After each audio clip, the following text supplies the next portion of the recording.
Tonight on CTV News at 11:30. One person is in critical condition after a shooting in Sudbury yesterday. Upon police arrival, police did locate a 58-year-old male victim who had sustained a gunshot wound to his abdomen. Police are searching for a suspect. Plus, running low on a pantry staple. I think this is the first time this has ever happened. These soup shelves are empty. The Sioux Food Bank says the first-time occurrence shows the need has grown. And get ready for garlic. If you go way back in the history of the center, there were a few ladies that said we should have a little event and do something with garlic. Preparations are underway for an annual food festival in Sudbury this weekend. CTV News at 11:30 with Ian Campbell and Rick Wyman with weather. Good evening. Thanks for joining us. Ian is off this week. Greater Sudbury police say a man who was shot yesterday remains in critical condition. Now, investigators are searching for the suspect who they say is known to the victim. CTV's Elaine Everson has the latest. On Tuesday morning, officers with the forensic unit were at the apartment building to process the scene where the shooting happened. Police confirm a man was shot in an apartment early Monday afternoon at a building located at the corner of Spruce and Ayers Streets in Sudbury's West End. Upon police arrival, police did locate a 58-year-old male victim who had sustained a gunshot wound to his abdomen. He was transported to hospital where he remains in critical but stable condition. There is a convenience store and 5 apartments in the building where the shooting took place. The clerk in the store tells us people are curious about what happened, and some are talking about hearing the shot. Police confirm the Criminal Investigations Division is leading the search for the suspect, who fled before police arrived. This was a targeted, isolated incident where the individuals were known to each other, so there's no threat to public safety at this time. Police hope people with any information, possibly or directly related to the shooting, will share it with investigators or anonymously through Crime Stoppers. Anyone with information, any tips on the individuals involved or, who were in the area at the time, any witnesses to come forward. Police confirm they continue to canvass the area and are asking anyone with video surveillance footage at the time of the shooting, which was 1 p.m. Monday, to contact them. Alana Everson, CTV News, Sudbury. More tonight on the issues surrounding the $60 million school building project in Parry Sound. The project is behind schedule, forcing students to be relocated to 3 area schools. CTV's Madison Marier has the latest. Over 100 people attended the virtual Near North District School Board meeting this morning. On the agenda, Parry Sound Build JK to 12. The meeting got off with a rocky start when the director of the board didn't show up. The fact that the director is not here present with staff to be able to acknowledge and share with us the plan, the contingency plan that's been shared to the public, has questions. July 25th, I get an emailed letter from the minister saying that he knew the build wouldn't be completed on time and wouldn't be open on time. That made me furious because I'm hearing from the minister and not the director of education of Near North District School Board. A motion was put forward by Trustee Bertram requesting that the Ministry of Education immediately investigate the board, its oversight, and the systemic limitation to trustees. The motion was passed 4-3. The board will reconvene next week to review the letter to send to the ministry. And now here we are. So I don't really care if I lose my trustee seat. This is really important. This is not about people sitting around going, well, let's keep our seats. This is about the school and the students. In a statement to CTV News, the Minister of Education said, "I share the frustrations of many students and parents in Parry Sound who are disappointed with the severe setbacks and delays on the opening of the brand new state-of-the-art school caused by significant mismanagement and a lack of effective oversight by the board and trustees. The ministry also confirmed they are aware of the resolution, but they are awaiting the official letter before they can step in or comment on the plan. Parents for Parry Sound, who applied pressure with their rally on Friday, joined the online meeting today as well. I feel like it's a start. I mean, obviously somebody needs to come in and clean up this mess. Madison Marier, CTV News, Sudbury. A fire at the municipal dump in North Bay is out, but the blaze closed the facility for much of today. Officials at the Merrick Landfill reported a fire at the dump this morning. Crew responded and were able to put it out, but the dump remained closed until 3 p.m. There were no reports of injuries. A tentative deal was reached early this morning. Air Canada now trying to clear the turbulence caused by hundreds of canceled flights and the effect on thousands of passengers. CTV's Sean Lathong reports. Getting off the ground. The first Air Canada flights to leave Pearson in 3 days. Race, we won't back down. The strike by its flight attendants is over, with a statement from CUPE saying, "Unpaid work is over. We have reclaimed our voice and our power. When our rights were taken away, we stood strong, we fought back, and we secured a tentative agreement that our members can vote on." Of course, we're thrilled that we're going to be able to get the planes back in the air. The tentative deal coming at 4:30 this morning. No details yet, as members have yet to vote. Throughout the day, passengers began arriving at Terminal 1, creating a long line with many unsure if they'll be able to check in. Hopefully, finger crossed. The first flight leaving for Montreal just after 4 p.m. We have a ticket to go to Calgary. Paris Christelle arrived from France and was forced to wait days for a connecting flight to Calgary. She was one of the first to be able to check in. We are very happy, but very tired. Why am I stuck in Toronto for like 6 days now? At the help desk, Arsh Gosel booked on another airline to get his family home to Calgary, costing much more. The WestJet tickets we just bought that are leaving today, it cost us about 6,000 or 7,000 for 4 people. So the difference? 5,600. No, none of us know anything, so we're just kind of waiting to see if we get on planes and hope for the best. Shelley Desert and her family are trying to get home to Halifax. They have a flight booked, but can't get a boarding pass. What are you going to do? Sit here with my mom?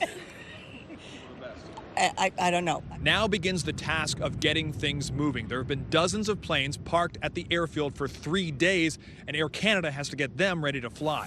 Air Canada says it will take 7 to 10 days before they're back to full capacity, with the GTAA saying it's all hands on deck. There's been a lot of staff that have been brought into the airport to assist with that across the terminals.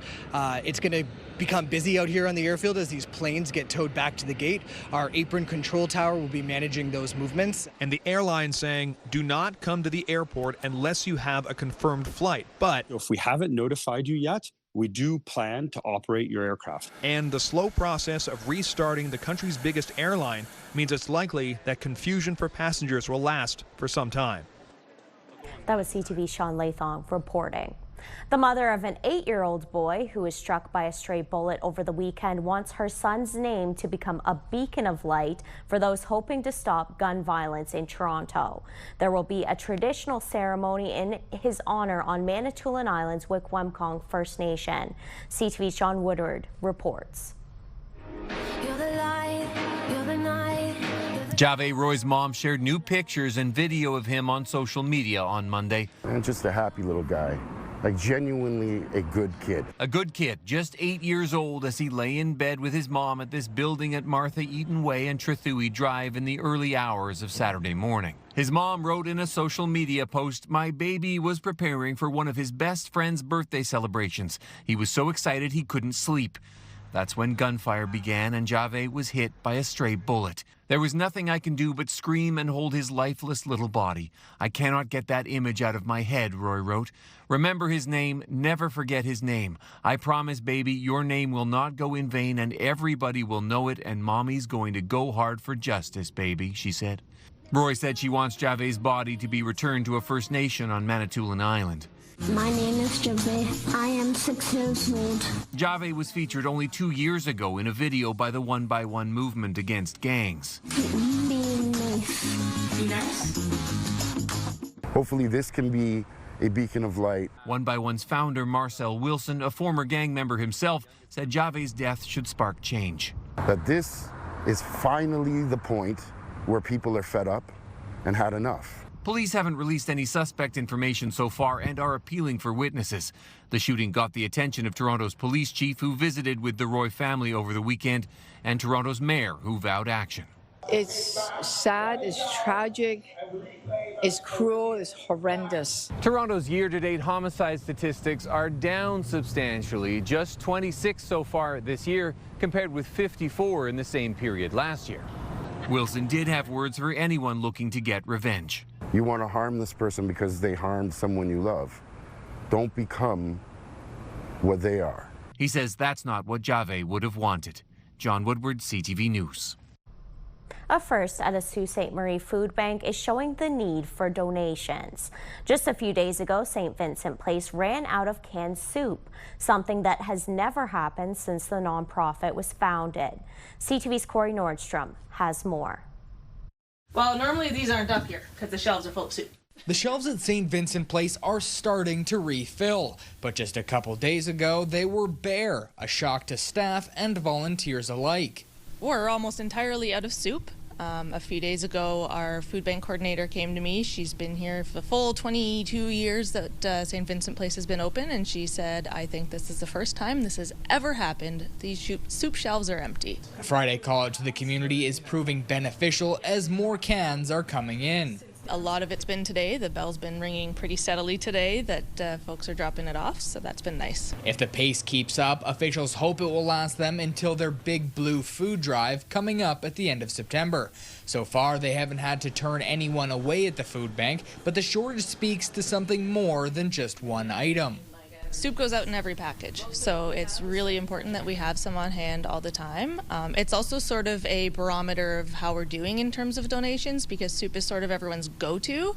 So if we're not getting much in the way of soup, it probably means we're not getting much of anything else. The nonprofit has had to purchase some items this week that they normally have in abundance, including soup. Things like Mr. Noodles we've been having to buy regularly, Kraft Dinner we've been buying regularly. Soup was sort of a special item just because it's so rare that we would run out of soup. St. Vincent Place officials say this summer overall has been particularly quiet for donations, and they're still in need of those staples. The nonprofit has a list of its most needed items on its website and posts on social media when they require other specific donations. Corey Nordstrom, CTV News, Sault Ste. Marie. Time now for a short break here on CTV News. Coming up, Lindsay will have your full weather forecast. But for now, a look at the current conditions around the region. Pretty comfortable night out there for sleeping, that's for sure. 17 degrees in Chapleau, 15 in Sudbury. Some clear skies in Elliott Lake and Gore Bay. Cloud coverage for the most part. Your full forecast coming up next. When you see it happen, send it to CTV News. Text 10400 from your screen to ours. Text 10400. Welcome back. Another cool day across northeastern Ontario, but that's not going to be the case tomorrow. We'll definitely see those temperatures bump up and bring with them some humidex values. So it might be the perfect day to go to the beach. Taking a look outside right now, as you can see, we see mostly cloudy skies across the northeast at this hour with a little bit of rainfall over Timmins. That will clear out of the region as we head into those morning hours, but we could still see a little bit of cloud cover. That's going to stick around most of the day tomorrow, with a few pockets of precipitation around the Kapuskasing, Moosonee regions moving in around that supper time hour on Thursday. As I mentioned, hot and humid tomorrow. These are the humidex values expected tomorrow, around 29 degrees with the humidex in Sault Ste. Marie, Elliott Lake and Gore Bay, 25 in Chapleau as well as Hearst and Kapuskasing, 27 in Timmins, Kirkland Lake and Temiskaming Shores with that humidity. Let's take a closer look at the next 7 days, beginning with Sudbury Nickel Belt. Nothing but sunshine tomorrow, high of 26 degrees, humidex value 28. Sunshine sticks around both Thursday and Friday, and so do those warmer temperatures before showers move in just in time for the weekend, possibly. Sault Ste. Marie, Algoma, similar weather forecast here. Sunshine for both Wednesday and Thursday, sitting above seasonal. Showers possible as we head into Friday and Saturday and Sunday, but again, only a slight chance of showers. Timmins, Cochrane, Kapuskasing, partly sunny skies for your Wednesday, a high of 24 degrees, but with that humidex feeling closer to 27. Partly sunny as we head into Thursday and could possibly see some showers move in on Friday, and they could be sticking around for a couple of days. Temiskaming Shores, Kirkland Lake, mainly sunny for your Wednesday, a high of 25 degrees, but it's going to dip down to a cool 9 degrees overnight on Wednesday. Sunshine continues both Thursday and Friday before more rainfall. Again, a similar weather forecast here could be expected for the weekend.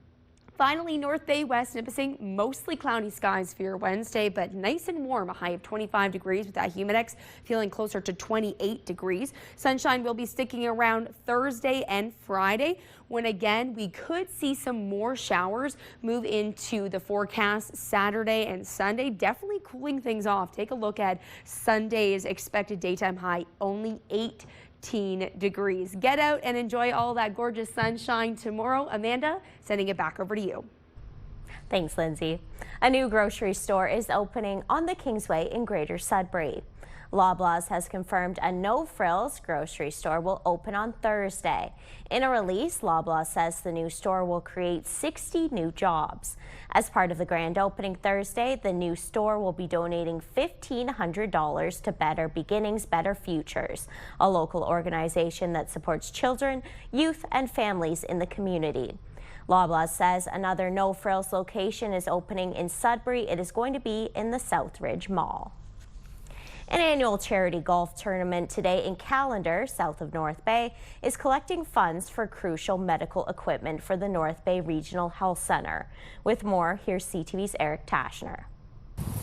With the swing of a club, these golfers teed off, like they do every year, in a golf tournament and gala co-founded by former Ontario Premier Mike Harris, raising money to boost local health care.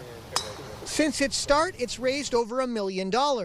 My late friend Peter Minogue and I started this 27 years ago, and so I haven't missed a year. Over 140 golfers are participating, including representatives from title sponsor Foraco. The sponsorship is $10,000. This makes us feel real great because we do understand that all this money goes back to the foundation and the hospital, and it's all benefits that will impact our community. The hospital is aiming to purchase 5 transport ventilators worth over $270,000 for patients who need them while being transferred to another healthcare facility. COVID and the pandemic really highlighted the need for ventilators in general and having all of that breathing support for patients who need it. The hospital is expecting to see a donation total of between $50,000 and $75,000 when the gala is all said and done.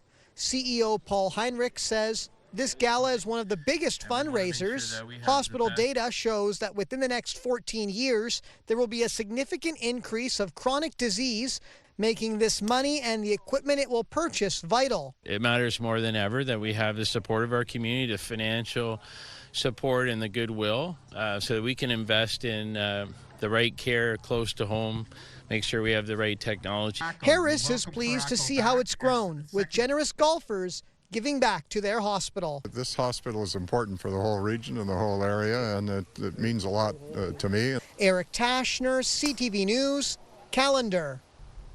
Health Canada has now approved Ozempic to reduce the risk of further kidney decline with patients with type 2 diabetes. CTV's Pauline Chan has the details.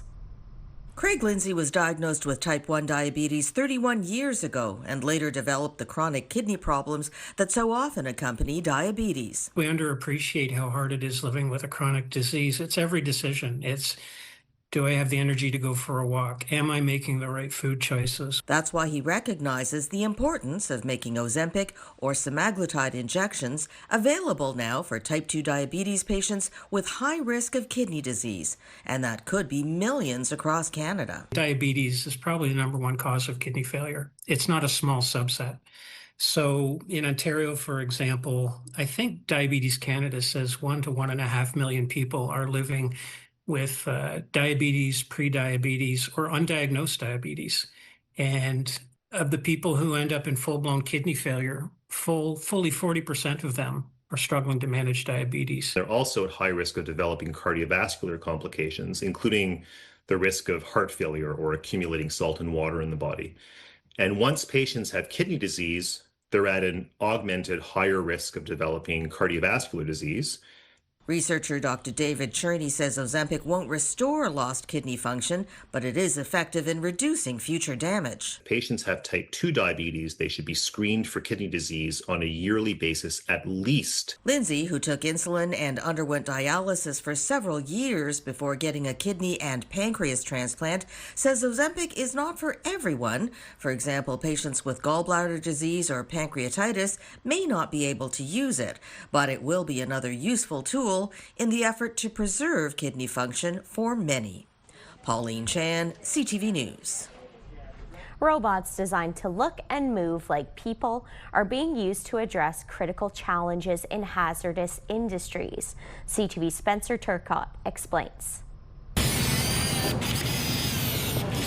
A quick stretch of the fingers. The range of motion is incredible. And these robots are ready to work. A humanoid robot is a robot that matches the human form. At Mercy Robotics in Cambridge, Tarek Rahim and his team have developed human-like robots that can do human tasks. Everything is Mercy designed, and we're really proud of it. Mercy says their robots are already addressing critical Canadian challenges like gathering data for remote First Nations water plants, providing support in aging care facilities, and filling essential roles in precarious industries. These robots are going to tackle the repetitive, monotonous jobs. And most importantly, they're going to handle the backbreaking labor that humans should really not be doing. Rahim says people shouldn't worry about the humanoids taking human jobs. They may replace some roles, but he says with any emerging technology, new job opportunities arise. That's backed by global humanoid robot market projections, which show it growing from $2.92 billion this year to $15.26 billion by 2030. And those are the most conservative estimates, so I wouldn't fear too much about a dystopian future with no employment opportunities.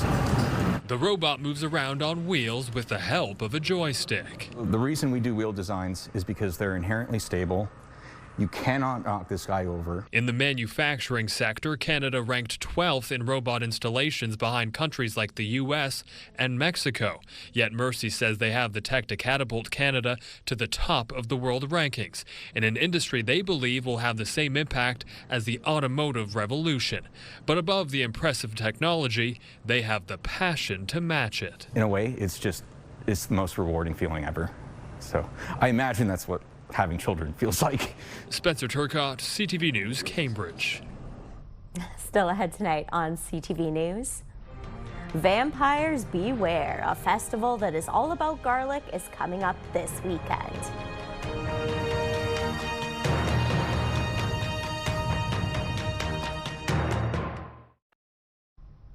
Finally for us tonight, an upcoming festival in downtown Sudbury is promising to be all about community this weekend. CTV's Angela Gemmell reports. There's a flurry of activity as these seniors prep food for the upcoming Ukrainian Garlic Food Fest. We definitely will sell, say, 600 dozen pierogies and definitely 300 dozen cabbage rolls. We'll sell out all the borscht, sauerkraut, dill pickles that we've got. The volunteers live at the Ukrainian Senior Center. Some have been helping for decades. They make and sell homemade pierogies and cabbage rolls regularly to raise money for the center. But production ramps up in the days leading up to the annual festival. These people have been doing this for a long time. I'm sure they could close their eyes and pinch pierogi all day long.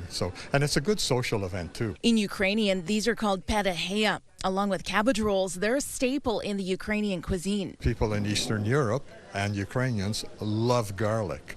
So if you go way back in the history of the center, there were a few ladies that said we should have a little event and do something with garlic. It was back in the early 90s when the garlic idea was combined with a community gathering. It started out 34 years ago as a social just for the residents in the building, and everyone in the building had to prepare a dish with lots of garlic in it, and then we all just had a nice big social. And the next year, other people wanted to come, and then it just ballooned. The Ukrainian Garlic Food Fest is the largest fundraiser for the senior center. It's set for this Sunday in Natition Park in front of the senior center. Along with garlic nibblers, there will also be the staples. Angela Gemmell, CTV News, Sudbury. Smucknoho. Very jealous of Angela getting to have those pierogies. That's a wrap on our newscast this Tuesday night. Thanks for staying up with us. Good night.